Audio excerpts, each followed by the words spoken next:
ان کے والد نے اسلام نہیں قبول کیا، یعنی اسلام سے پہلے ہی وفات ہے جتنا میں غالباً۔ ان کا نکاح کتنے سال میں ہوا؟ کتنے سال میں؟ صرف 6 سال میں، اور وداعی ہوئی 9 سال میں۔ یہ لوگوں کو یہ جو ہے صحیح معلوم نہیں ہوتا، لیکن یہ بالکل غلط بات ہے۔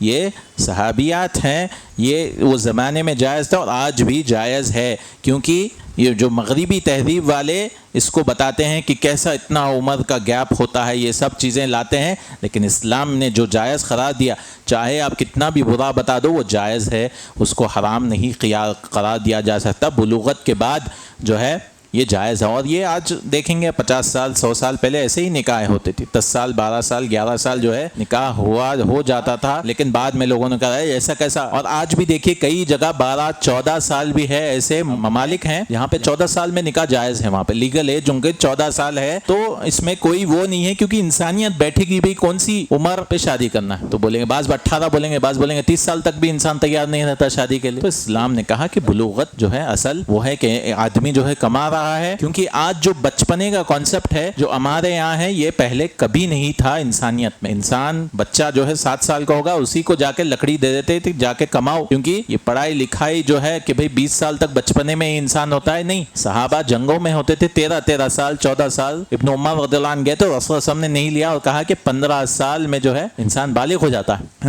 ہم نے پہلے بھی کیا تھا، بلوغت کے کتنی نشانیاں ہیں لڑکے کے لیے؟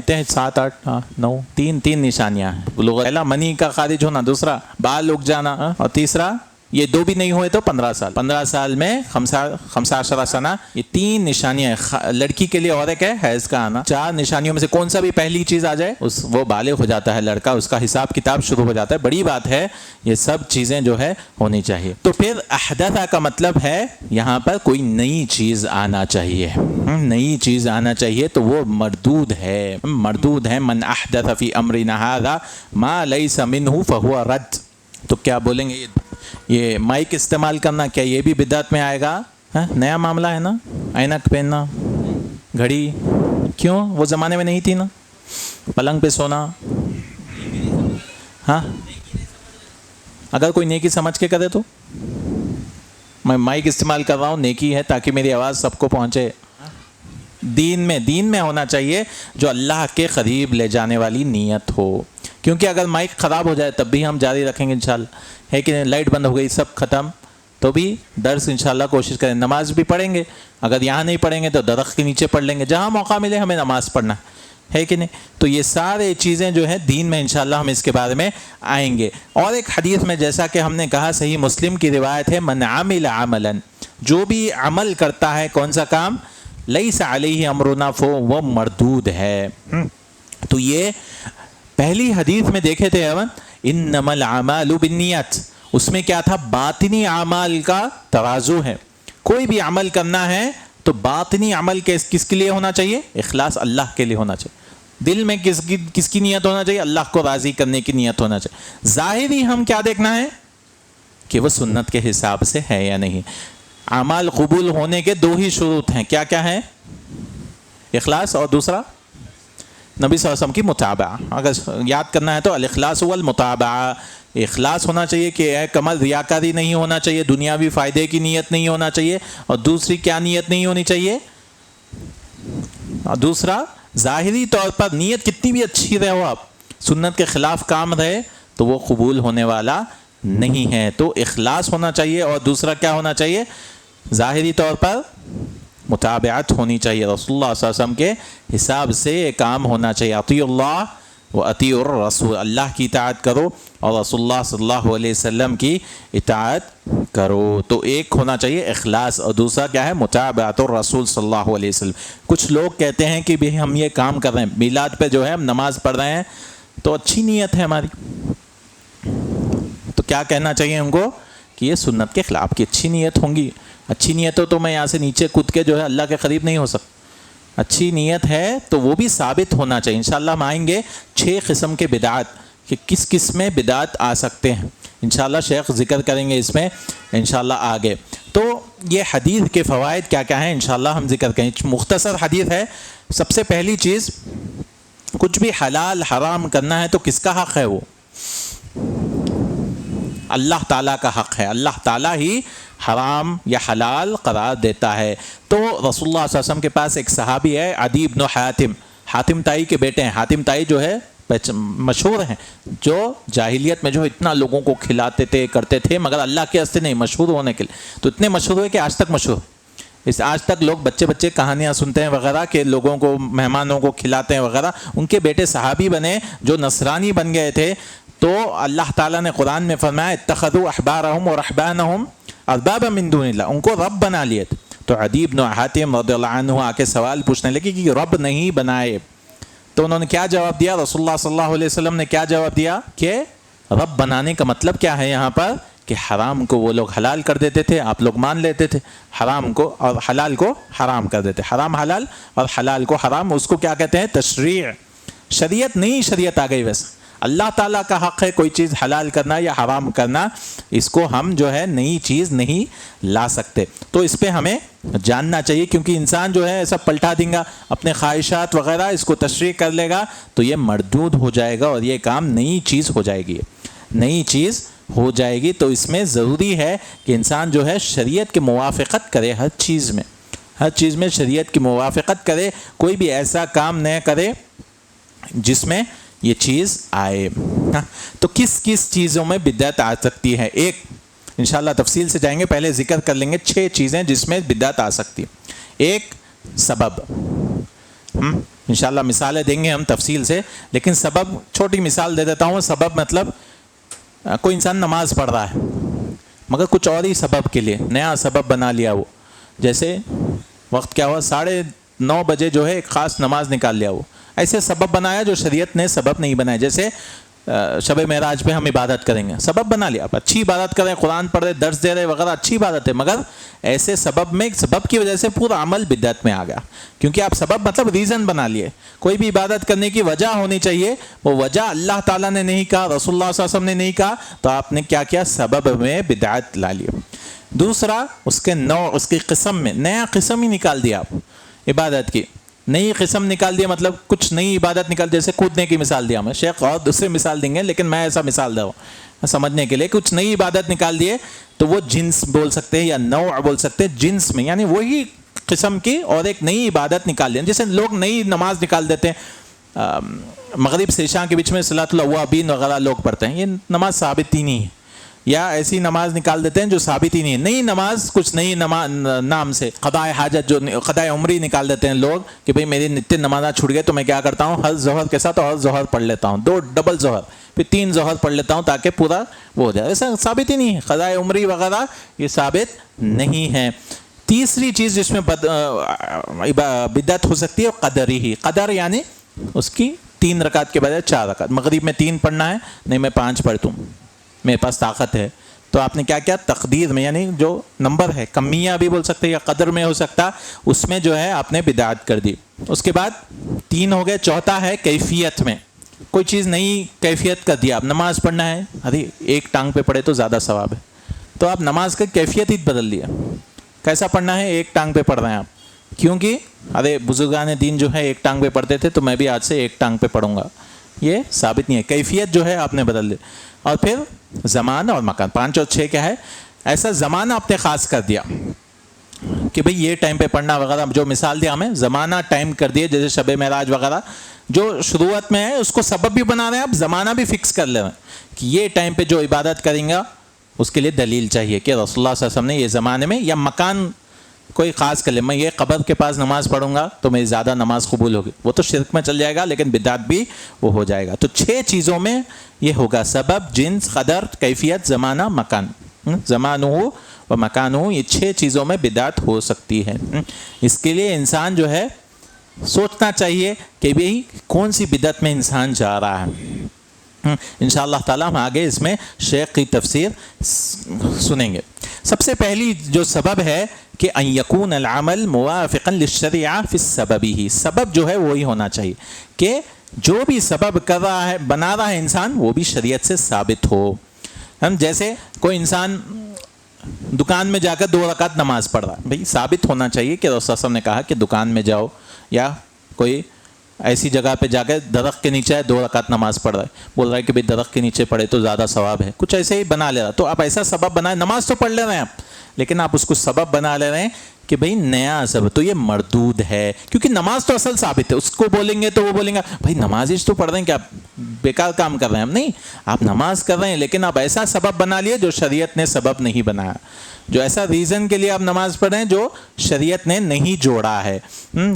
کوئی بولے گا کہ میں جو ہے روزہ رکھوں گا, ہر ایک خاص دن بنا لیتا ہے کہ 7ویں تاریخ مہینے کو میں روزہ رکھوں, ثابت ہی نہیں ہے. آپ 13, 14, 15, اب ایسے تو کوئی بھی دن رہ سکتا ہے انسان روزہ, لیکن ایک خاص جو ہے جیسے زمانے کو فکس کر لیتا ہے, ویسے ہی ایک خاص سبب بنا لیتا ہے کہ میری جو ہے میں جب بھی جاؤں گا گاڑی چلاؤں گا تب میں صدقہ دوں گا.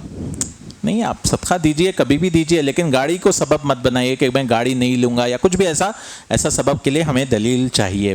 پھر دوسرا جنس ہونا چاہیے. اللہ تعالیٰ کے لیے جو عبادت ہے یہ اس طرح سے ہونا چاہیے کہ وہی چیز کرنا ہے. جیسے بقرعید کے ٹائم پہ کیا کیا ذبح کر سکتے ہیں ہم, عید الاضحیٰ میں دمبا, بکرے, گائے, اونٹ, مرغی نہیں ہے, گھوڑا نہیں, یہ سب جائز ہے, حلال ہے, لیکن ہم اس میں عبادت میں نئی چیز نہیں نکال سکتے. کہ کوئی بولے کہ میں گھوڑا ذبح کر تمہیں زیادہ مہنگا ہے, میں جو ہے گھوڑا ذبح کرنا چاہ رہا ہوں, یہ ذبح نہیں کر سکتا, کیونکہ جنس میں جو ٹائپ ہے نا اس میں بھی انسان بدعت نہیں کر سکتا, کیونکہ یہ بھی مردود ہو جائے گا. نہیں میں زیادہ پیسے خرچ کر رہا ہوں, میں ذبح کر رہا ہوں, نہیں. تو اصل میں یاد کرنا ہے تو 3 ہی چیزیں, الابل والبقر والغنم. غنم یعنی بھیڑ بکرے وغیرہ, بقر یعنی گائے بیل, اور ابل یعنی اونٹ, اونٹنی. اس کے لیے تو اگر گھوڑا کوئی ذبح کرے یا مرغی ذبح کرے تو یہ بدعت کر رہا ہے ایسی چیز میں جو اللہ تعالیٰ نے نہیں کہا کہ میں جو ہے. عام طور پہ ہم ذبح کر سکتے ہیں لیکن ہم ذبح نہیں کر سکتے. اور تیسرا ہے, کیا تھا تیسرا؟ قدر یعنی اس کی نمبر میں یا کوئی انسان وضو کر رہا ہے 4 بار وضو کر رہا ہے تو وہ مردود ہے, 4تھی بار جائز نہیں ہے, کیونکہ آپ اسراف کر رہے ہیں. نہیں, کبھی غلطی سے ہو گیا وغیرہ الگ بات ہے, لیکن اس کو سنت سمجھ رہا ہے کہ بھئی 4 بار کروں گا, میں 5 بار کروں, پانی بہت ہے, اچھی طرح میں صاف ہو کے نماز پڑھنا چاہ رہا ہوں. نہیں, شریعت نے کہا کہ کم سے کم 1, زیادہ سے زیادہ 3, خلاص, زیادہ سے زیادہ 3, اس سے زیادہ جو ہے میں یہ کام نہیں کر سکتا. کچھ بھی زیادہ میں, جیسے 4 رکعت نماز پڑھنا ہے, زیادہ نہیں پڑھ سکتا, 5 پڑھیں گے بھائی, 6 پڑھیں گے, ایسا میں کام نہیں کر سکتا. من توضأ ثلاثا فقط, 3 ہی کر سکتا ہے زیادہ سے زیادہ. من زاد علی ذلک فقد اساء وتعدى وظلم, اس نے ظلم کیا, اس نے حد سے تجاوز کی, اس نے برا کام کیا. تو وہ کوئی بھی انسان, کیونکہ جذبے میں آ کے 3 صحابی آئے تھے, کیا کیا کہا تھا, کوئی بتا سکتے ہیں؟ ایک شخص نے کہا کہ میں ہمیشہ روزہ رکھوں گا, دوسرے نے کہا شادی نہیں کروں گا, تیسرے رات میں نہیں سوں گا. یہ تینوں کو رسول اللہ صلی اللہ علیہ وسلم نے کیا کہا؟ من رغب عن سنتی فلیس منی, جو بھی میری سنت, میں شادی بھی کرتا ہوں, جو ہے یعنی عبادت بھی کرتا ہوں, میں سوتا بھی ہوں, جاگتا ہوں, اس طرح سے رسول اللہ صلی اللہ علیہ وسلم نے کہا جو بھی میری سنت سے منہ موڑے گا وہ مجھ میں سے نہیں ہے. چوتھا جو ہے کیفیت میں بھی ہونا چاہیے. جو بھی اللہ تعالیٰ کے لیے عبادت کر رہا ہے وہ کیفیت میں سے ہونا چاہیے, وہ قبول نہیں ہوگا, وہ مردود ہو جائے گا. جیسے انسان کیفیت میں پہلے سجدہ کر لے رہا ہے اس کے بعد رکوع کر رہا ہے, نماز میں جیسی حالت ہے ویسے ہی کرنا ہے, پہلے سجدہ کر لیا, رکوع, کیفیت پوری بدل دے رہا, فصلاۃہ باطلہ مردودہ, تو اس کی نماز باطل ہے. یا کوئی انسان بول رہا ہے وضو میں جو ہے پہلے میں پیر دھو لیتا ہوں اس کے بعد ہاتھ دھو لیتا ہوں, نہیں, ترتیب بھی آنا چاہیے. جو ترتیب قرآن حدیث میں ہے ویسے ہی ترتیب انسان اگر وہ کرنے لگے گا تو وہ بھی بدعت میں اور خلاف سنت, اور قبول ہی نہیں ہوگی نماز, تو ہوگی نہیں, کیونکہ وہ ارکان میں غلطی کر رہا ہے. 5واں 6واں کیا تھا؟ زمانہ اور مکان. کوئی خاص زمانے کے لیے کر دے رہا ہے کہ بھئی میں ظہر کی نماز 11 بجے پڑھوں گا, نہیں, یہ بدعت ہو جائے گی, ثابت نماز بھی نہیں ہوگی, کیونکہ وقت داخل ہونے سے پہلے ہی وہ نماز پڑھ رہا ہے کہ, اور اس کا نماز ہی قبول نہیں ہوگی. یا عید کی نماز سے پہلے ہی قربانی کو انسان دے لے رہا ہے, تو شریعت نے کیا کہا؟ نماز سے پہلے قربانی دینا ہے, نماز کے بعد قربانی دینا. عید کے دن نماز پہلے پڑھنا ہے, اس کے بعد جو ہے انسان قربانی دے. اگر انسان پہلے قربانی دے دیا تو کیا قربانی ہو جائے گی؟ نہیں ہوگی قربانی نہیں ہوگی. عید کے نماز سے پہلے کیا جاتے بھائی نماز کو ہاں جو ہے میں یہاں پہ ذبح کر لیتا ہوں, نہیں, یہ جائز نہیں ہے. یا کوئی انسان جو ہے ایسا کام کر رہا ہے, روزے جو ہے پورے مہینے کے رہ رہا ہے, میں رمضان میں نہیں رہ سکا تو میں کیا کرتا ہوں, ایک خاص شوال میں ہمیشہ ہر سال رہنے لگتا ہوں, عبادت جو ہے بنا لیا وہ. ہاں البتہ پورے کرنا ہے اس کو روزے, لیکن اس کو عبادت نہیں بنانا چاہیے, یعنی زمانے کو فکس نہیں کرنا چاہیے. اس میں کیا ہو جاتا ہے, اس میں بھی بدعت ہو جاتی ہے, اس میں بھی بدعت انسان ہو جاتی ہے. تو چھٹوا کیا تھا, مکان, جگہ کوئی فکس کر لے کہ یہاں پہ جو ہے, جیسے کوئی بولے میں جو ہے اعتکاف بیٹھوں گا گھر میں, تو کیا گھر میں اعتکاف جائز ہے؟ جیسا آج کل خواتین کو بٹھاتے ہیں گھر میں, نہیں, اعتکاف کی جگہ کیا ہے, شرط کیا ہے, کہاں پہ ہونا, وہ مسجد میں ہی ہونا. اعتکاف مسجد میں, گھر میں کوئی اعتکاف نہیں ہے. لا اعتکاف فی البیوت, گھروں میں وغیرہ کوئی اعتکاف نہیں, مسجد میں ہی شرط ہے. اگر خاتون بھی بیٹھ رہی ہیں تو صحابیات امہات المومنین کہاں بیٹھا کرتے تھے, گھروں میں, بازو ہی گھر تھا پھر بھی وہاں نہیں بیٹھتے تھے, مسجد نبوی میں ہی اعتکاف بیٹھا کرتے تھے. تو مسجد نبوی میں ہی, یعنی مسجد شرط ہے کس کے لیے, اعتکاف کے لیے. کوئی خاص جگہ بنا لے تو وہ بدعت میں آ جائے گا. وہ بھی کیا کرتے ہیں, کونا بنا دیتے ہیں, وہ پکانا بھی چالو ہے, باتاں بھی چالو ہے, سب چالو ہے, اس کو وہ لوگ اعتکاف کہتے ہیں, اور کہتے ہیں کہ نہیں انہوں اعتکاف ہے, اور پکاتے پکاتے ان کا دل ذکر کر رہا ہے. اس طرح سے لوگ عجیب چیزیں لے کے آتے ہیں. یہ بدعات سے بہت ہونا چاہیے. شیطان کو بدعت بہت زیادہ پسند ہے. کیوں شیطان کو بہت پسند ہے؟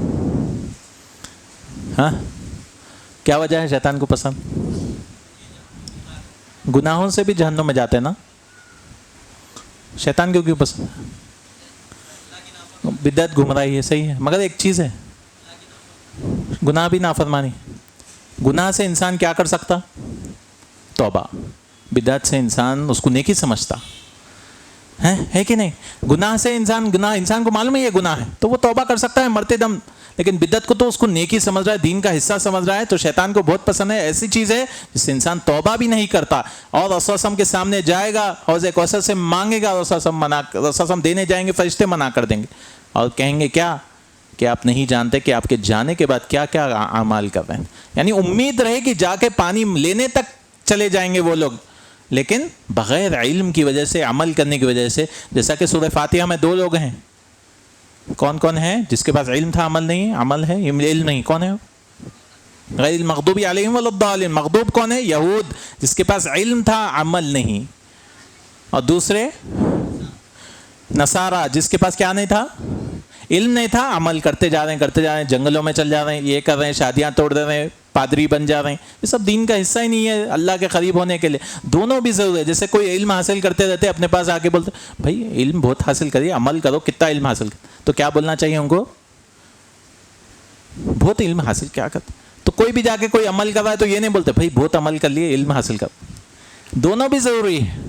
غیر المغضوب علیہم ولا الضالین, ان دونوں میں سے نہیں ہونا ہے. اہدنا الصراط المستقیم صراط الذین انعمت علیہم من النبیین والصدیقین. کون ہے یہ 4 جو انعمت علیہم؟ اللہ تعالیٰ نے سورہ نساء میں فرمایا کون ہے؟ نبیین والصدیقین والشہداء والصالحین وحسن اولئک رفیقا. رسول اللہ صلی اللہ علیہ وسلم کے آخری کلمات کیا تھے وفات سے پہلے؟ الی الرفیق الاعلی. سب سے اچھے دوست کون ہے؟ یہ دوست نبیین صدیقین شہداء و صالحین, یہی ہے اچھے دوست. رسول اللہ صلی اللہ علیہ وسلم نے کہا, یہ آخری الفاظ تھے رسول اللہ صلی اللہ علیہ وسلم کے, کہ اچھے رفقا ہیں, اچھے خاص دوست ہیں. جیسے اور ایک مثال دے رہے ہیں شیخ یہاں پہ, کئی سارے مثالیں دے رہے ہیں بدعات کے کہ مردود ہیں. انشاءاللہ ہم بدعات کو ذکر کر کے اپنی بات ختم کریں گے. یہاں پہ انسان جو ہے جمعے کی نماز کی اذان ہونے کے بعد خریدتا بیچتا ہے, تو کیا یہ جائز ہے؟ نہیں, جائز نہیں ہے. نہیں جائز نہیں ہے. ایک بار اذان ہو جائے جمعے کی نماز کے لیے, اپنے پاس ٹوپی وغیرہ بیچتے رہتے, تو وہ مردود ہے. وہ مردود ہے, وہ چیز واپس کر دینا, پیسے واپس لے لینا. ویسا بیع حرام ہے, گنہگار ہوگا. کیوں؟ اذان ہو گئی, اللہ تعالیٰ نے قرآن میں کہا کہ بھائی چھوڑ دو کا, جب نماز ہو جائے تب واپس شروع کر سکتے ہیں. فانتشروا فی الارض. تو یہ جائز نہیں ہے. تو وہ انسان اس کو دین سمجھ کے کرے تو وہ تو بدعت میں آ جاتا ہے. تو ایسی چیز ہے جو رد البیع کرنا ضروری ہے فجر کی اذان کے پہلے. لیکن کچھ مساجد میں جیسے حرم وغیرہ میں اور عثمان رضی اللہ عنہ کے زمانے میں پہلے ہی ایک اذان دی جاتی تھی جو کہ جائز ہے لیکن خلاف سنت ہے. رسول صلی اللہ علیہ وسلم نے نہیں کیا کہ بھئی کیا کہتے 1 بجے نماز ہے تو 12 بجے ہی اذان دے دیتے کہ بھئی لوگوں کو بازار سے بلانے کے لیے. جو حرم وغیرہ میں ہوتی ہے 2 اذانیں ہوتی ہیں لیکن سنت کا کام کیا ہے؟ 1 اذان ہے. جیسے عثمان رضی اللہ عنہ کے ٹائم پہ وقت ہی نہیں معلوم ہو رہا, لوگ لیٹ آ رہے تھے ہمیشہ, تو کیا کیے چلو ایک بازار میں جا کے اذان دیتے تھے. مسجد میں ہی نہیں دیتے تھے, بازاروں میں اذان دی جاتی تھی. لوگوں کو معلوم ہے کہ بھئی وقت ہو گیا جمعہ کے لیے, غسل کر لو, یہ سب کرنے کے لیے. آج کل لوگ بنا دیے کہ بھئی مسجد میں ہی اذان دے رہے ہیں تو وہ خلاف سنت ہے. رسول صلی اللہ علیہ وسلم نے نہیں کیا, ابو بکر صدیق رضی اللہ عنہ نے کیا, عمر رضی اللہ عنہ نے بھی نہیں کیا, عثمان رضی اللہ عنہ نے بھی نہیں کیا, مسجد میں نہیں کیا, بازاروں میں دیا کرتے تھے لوگوں کو بلانے کے لیے. تو کیا اذان نماز کے علاوہ بھی دی جا سکتی ہے؟ دی جا سکتی ہے ضرورت کے حد تک, جیسا کہ صحابی نے کیا. رسول صلی اللہ علیہ وسلم مگر کوئی میٹنگ وغیرہ بلانا ہے تو کیا کہتے تھے؟ الصلاۃ جامعہ, یہ پکارا کرتے تھے. کوئی کھڑے ہو جاتا تھا ممبر پہ, الصلاۃ جامعہ یعنی جمع ہو جاؤ نماز کے لیے, لیکن اذان تو نہیں دی جاتی تھی.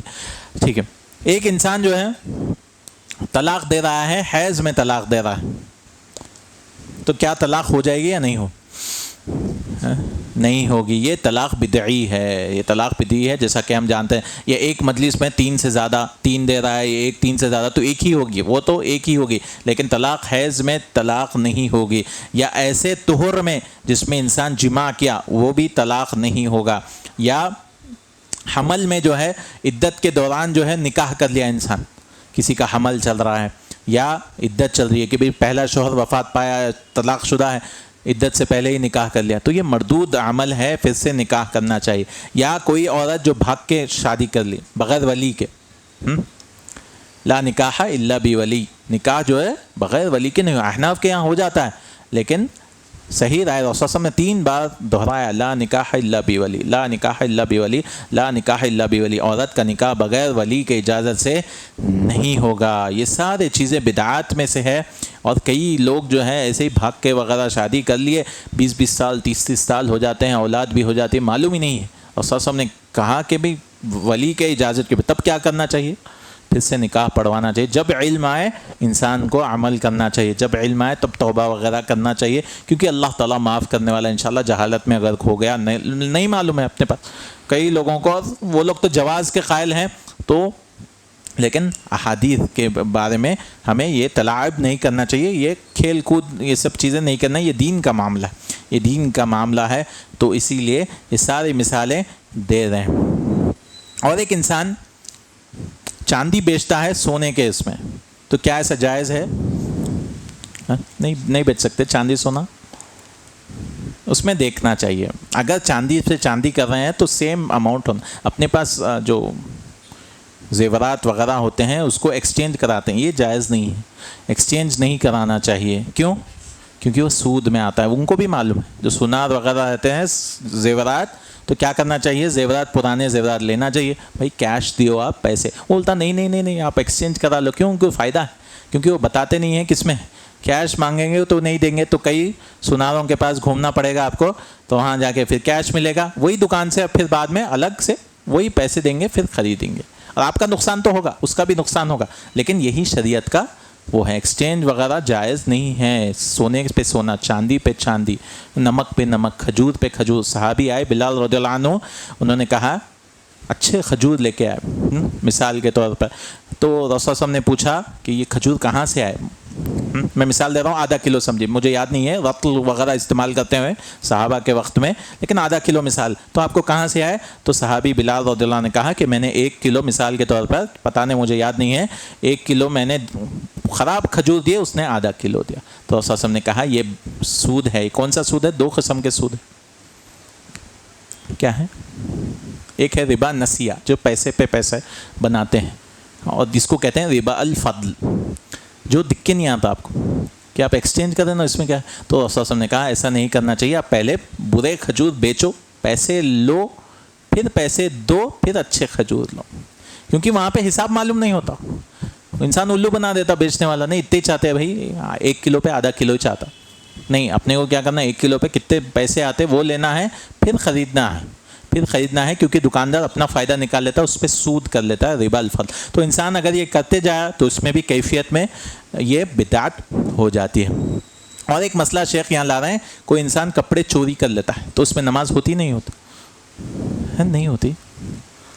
اپنے پاس زمین ہڑپ کے نماز پڑھتے ہیں تو کیا نماز ہوتی نہیں ہوتی؟ ہو جاتی ہے. صحیح رائے یہ ہے کہ نماز ہو، کیونکہ یہ رسول صلی اللہ علیہ وسلم نے یہ نہیں کہا کہ بھئی چوری کے کپڑوں میں نماز نہیں ہوتی، کیونکہ چوری الگ چیز ہے. چوری مت کرو بول کے احادیث ہے، نماز سے تعلق نہیں ہے. تو نماز ہو جاتی ہے لیکن چوری کے لیے وہ گناہ گار ہے. چوری کے لیے علماء میں اختلاف ہے اس کا، لیکن صحیح رائے ہے کہ مغصوب جو قبضہ کر لیا ہے کوئی چیز، اس کی نماز ہو جاتی ہے لیکن اس کو قبضے کا گناہ ملے گا. کوئی انسان جو ہے، کیونکہ اس میں جو ہے اگر کوئی حدیث ملتی ہے اپنے کو کہ بھئی نماز نہیں پڑھنا اس میں بول تو تب ہم مان سکتے ہیں، لیکن یہ الگ چیز ہے، یہ الگ چیز ہے. اس کو گناہ اس کا ملے گا، اس کی نماز تو ہو جائے گی. اور کئی علماء جو ہے اس کی رد کرتے تھے، کوئی فتویٰ دیے کہ بھئی اگر آپ کا پانی چرا ہوا ہے تو نماز پوری دہرانا 20 سال کی.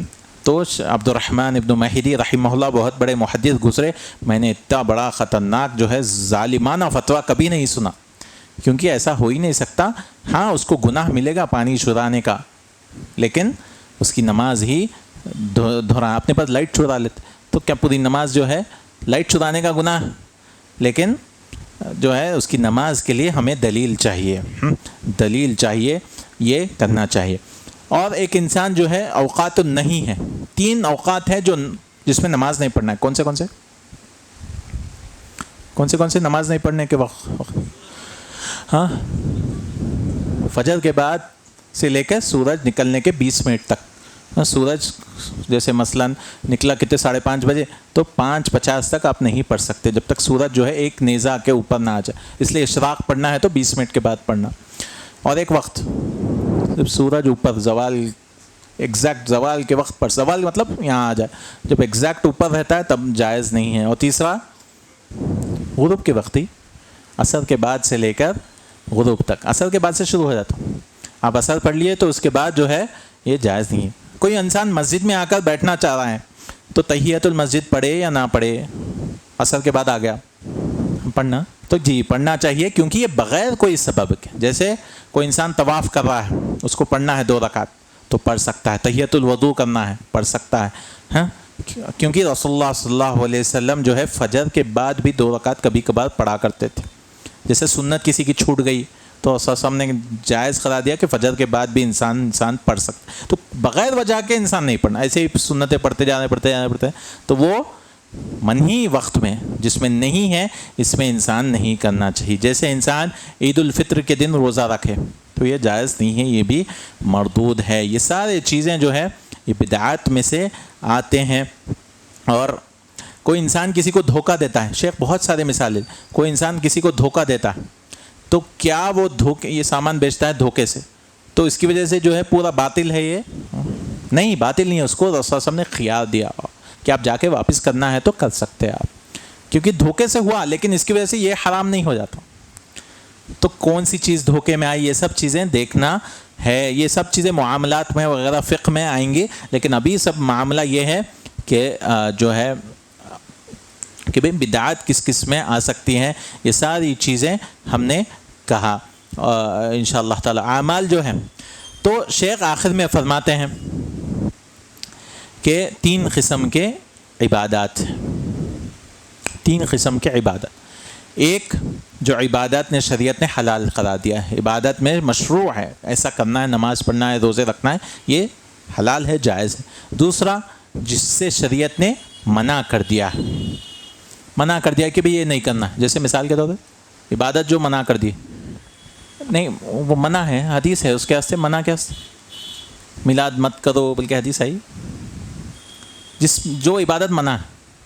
ہاں، غیر اللہ کے پاس قربانی نہیں دینا، شرک نہیں مت کرو، یعنی ایسی بات دعا کرنا ہے تو صرف اللہ سے کرو، غیر اللہ سے دعا مت کرو. دعا بھی عبادت ہے نا، مگر کس کے واسطے ہونا ہے؟ اللہ تعالیٰ کے لیے ہونا. نماز جیسے کسی اور کے لیے مت پڑھو، روزہ کسی، صحیح بات. تو ایسی عبادت جو منع کیا گیا. تیسرا جس کے بارے میں نہیں معلوم ہے اپنے کو شریعت، تو وہ کیا ہے، جائز ہے ناجائز؟ ہاں پکا شریعت خاموش ہے اس کے بارے میں. جیسے میلاد کے بارے میں خاموش.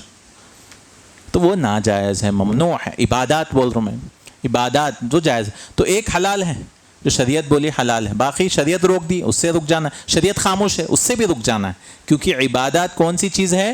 جو شریعت نے بتایا، بس جو شریعت نے بتایا وہی عبادت ہے. کوئی اپنے دل سے نہیں بول سکتا یہ بھی عبادت، یہاں سے کود جائیں گے تو یہ عبادت ملیں گے، اتنے ثواب ہے 10,000 نیکیاں ہیں، کوئی نہیں بول سکتا ہے، کیونکہ انبیاء کو ہی وہی نازل ہوتا.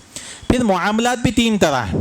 ایک شریعت نے جس کی اجازت دے دی، جیسے رسول اللہ صلی اللہ علیہ وسلم نے کہا کہ حمر الوحشی جو ہے، جو زیبرا وغیرہ ہیں اس کو کھا سکتے ہیں، حمر الاہلی نہیں کھانا ہے. جو گدھے رہتے ہیں نا اپنے پاس گھروں میں، وہ حرام. حمر الوحشی جو وحشی جنگلوں میں وغیرہ پھرتے ہیں، جو وائلڈ ڈونکی بول سکتے ہیں یا زیبرا وغیرہ ہیں، وہ جائز ہے، حلال. تو شریعت نے کہا، یہ معاملات میں بول رہا ہوں میں، یہ عبادت نہیں ہے کھانا پینا، یہ معاملات میں یہ شریعت نے کہا کہ حلال ہے، آپ یہ کام کر سکتے ہیں. جیسے تجارت نے اللہ تعالیٰ نے حلال کر، احل اللہ البیع وحرم الربا، ربا حرام ہے. ایسا معاملات ہے وہ بھی ربا، تو یہ حرام ہے. دوسرا شریعت نے منع کر دیا ہے، معاملات میں بھی منع ہے. جیسے مثال ہاں شراب پینے، بالکل شراب پینے میں، پینے کی چیزیں نا حرام ہے. یا ایک وقت پہ انسان بہن اور بیوی کو ایک ساتھ نکاح میں نہیں رکھ سکتا، یا پھوپھی اور کیا بولتے ہیں بھتیجی، یا خالہ اور بھانجی ایک ساتھ نکاح میں نہیں رکھ سکتا ہے کہ نہیں. اور کھانے پینے میں بھی چیل، یہ سب جو ہے جس کو یہ سورہ زیناب بولتے ہیں، جس کو پورے دانت وغیرہ ہوتے ہیں، ایسے جانور، شیر وغیرہ، سباع کہتے ہیں اس کو، یہ سب بھی حرام ہے. تیسری چیز جس سے شریعت خاموش ہے، تو کیا حرام ہے یا حلال ہے؟ ہاں معاملات میں بول رہا ہوں، حلال ہے بالکل. موز کے بارے میں، موز تو قرآن میں ہے، جیسے مثال دے رہا ہوں. کوئی نہیں یہ نہیں کہہ سکتا کہ بھئی اس کے لیے دلیل چاہیے. معاملات میں یہ بزنس کر رہا ہوں میں، اس میں جو ہے کچھ بھی شریعت میں حرام نہیں ہے، یہ الحمدللہ انسان بیچ سکتا ہے. موبائل بیچنا ہے، اب کوئی یہ نہیں پوچھنا کہ بھئی دلیل لاؤ، موبائل بیچنے کی دلیل لاؤ. ہم ان سے پوچھنا ہے بھئی موبائل حرام کہاں ہے، اس کے ہاتھ سے دلیل لاؤ، الٹا نہیں لانا. تو یہ لوگ خلط ملط کر دیتے ہیں 2 چیزوں میں، کہ عبادات میں ہر چیز حرام ہے جب تک کہ دلیل نہ آ جائے، معاملات میں ہر چیز حلال ہے جب تک کہ ممانعت کی دلیل نہ آ جائے.